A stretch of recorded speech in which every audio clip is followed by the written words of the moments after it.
Hati. Its natural beauty inspires wonder, but beneath its veneer is an empire divided.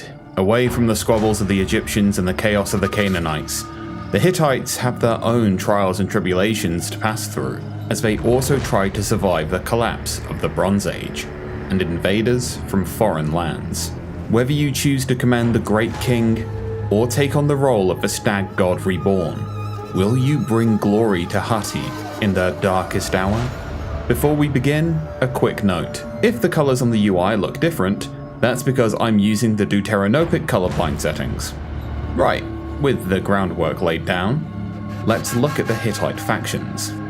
The leaders of the Hittites you'll take command of in Total War Pharaoh have similar goals, but very different paths and mindsets. In the capital, Hethiter, Shuppiluliuma stands as great king over a crumbling court. Surrounded by foes who would take any chance to destroy him, the great king holds the pieces of the Hittite Empire together and will defend it to the last, to ensure his people's safety and his empire's glory. Meanwhile, in Tarhuntassa, the hunt begins. Kurunta, a leader who shares the name with the Stag God, sees himself as their new avatar and has started his cruel reign. Tracking those he considers his rivals, he intends to grow in power, take the Hittite Empire for his own, and inflict misery upon those who would dare stand against him. The leaders of the Hittite factions embody the exact opposites in one another when it comes to both their ethics and their playstyles. Shuppiluliuma's goal is to rebuild and defend the honor of the Hittite kingdom. As such, he is a very defensive character, which is embodied both in terms of how he plays on the campaign map and with his armies, which we'll cover later in the video. These principles are also covered in the titles he can gain, and in his starting worship to the Hittite god, Arina. With the fractured nature of the Hittites, Shuppiluliuma's unique buildings are about increasing the happiness and morale of his people, keeping them defended with stalwart garrisons, while also ensuring his armies are maintained. The people are seen to with buildings like the Safe Haven, which increases happiness, workforce growth, and food output. The garrison quarters, which provide happiness, influence, and the means with which to withhold sieges for longer, and the Royal Garrison Palace provides happiness and influence, as well as additional ammunition for armies and strengthened morale for the inevitable sieges of rogue factions. Lastly for buildings, there is the Army Supply Center, which improves melee defense, morale, and reduces the upkeep for armies within the region. Shuppiluliuma's faction commands, a new feature we've added to Total War Pharaoh, also embodies his playstyle.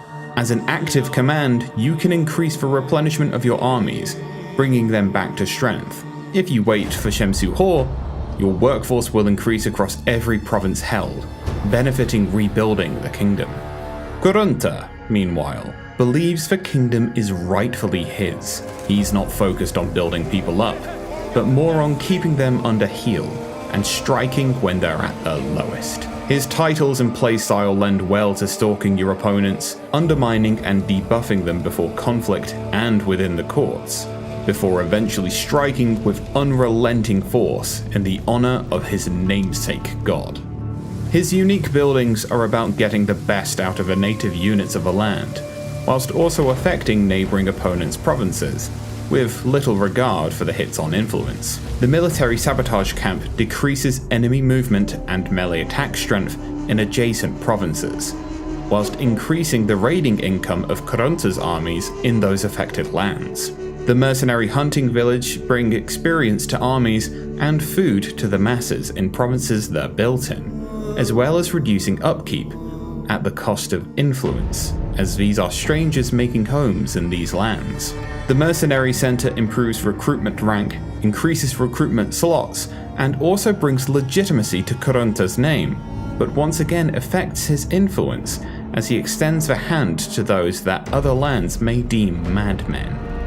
His faction commands, when activated, grant increased income from raising, but he will not be able to colonize ruins. If left until Shemsu Hor, the morale of his enemies lower, as they fear what his next actions may be. The native forces of Hati's land do not have to contend with the difficulties of fighting on sand, and instead must combat elements such as rain, fog, and storms. As such, they are normally found wearing much heavier armor than their Egyptian and Canaanite counterparts, and they specialize in fighting in the heavy rains, thunderstorms, and fogs of Anatolia. Two strong traits you can expect to see from the Hittite forces are Mistwalker, which allows units to traverse fog unseen, and Storm Warrior, with which units suffer less penalties when fighting in rain or thunderstorms. Less of a quick, surgical force, and more a wall of nigh impenetrable bronze, the Hittites bring a whole different war of attrition to their lighter armored counterparts on the battlefield. In the highlands of Anatolia, the Anatolian, Kaskian, and Phrygian tribes make their home, answering the call of the Great King. The lighter armored units in their ranks are capable enough, with high speed and skirmishing abilities, as well as being expendable. Being raiders, they're also good at causing chaos amongst enemy ranks, allowing the heavier units to eventually make their way in to deliver the final blow. Armored units, such as armored Anatolian spears, are also very capable defensive units, ensuring the line is never broken. In the Anatolian lowlands, Anatolian troops mix with the forces from the Isua tribes. Sharing some units with their highland Anatolian brothers, the Isuan and Luwian forces bring lighter and medium armored forces into the fray.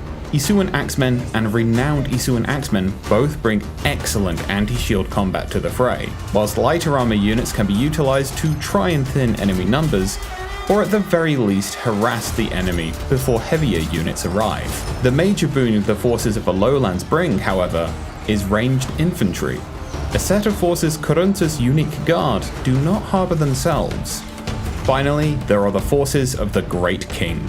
Much like the Pharaoh elite, these are the finest units the Hittite kingdom brings. All units have the Storm Warrior trait, whilst also bearing the high experience and capability you would expect of the Great King's forces. Speaking of the Great King's forces, there's no time like the present to talk about each leader's unique faction units. Shupiluluma's forces are stalwart defenders. Adorned in heavy armor, they can weather whatever charge you throw at them, being some of the most hardy defenders in these lands. This doesn't mean he's without offensive capabilities, however. His archers can apply pressure to the enemy, harassing them into moving in on the main force. The spear chariots within his army as well can cause devastating blows to undefended missile lines. Combining these with infantry that are strong against shields and chariots, like veteran axemen and spearmen, and resistance to flanking, Shupiluluma's forces are the sudden dead stop to whatever the enemy throws at them. Kurunta's unique offerings are more of a mixture than his counterparts' forces. Featuring a mix of different armor types and weapons, his forces stand ready for all kinds of melee combat. Hittite chargers, wielding great axes and wearing heavy armor, bring in devastating flanking attacks, while Kaskian warriors move with great speed, sowing chaos with their raiding abilities. Whilst Kurunta's infantry choices are plenty, as mentioned earlier in the video, the only place he falls in is with ranged attacks. While he does have units of Kaskian chariots, which can skirmish and do also have decent speed, this can be seen as a drawback. But like any good hunter, Kurunta knows this, and knows how to weaken the enemy and strike while they're down.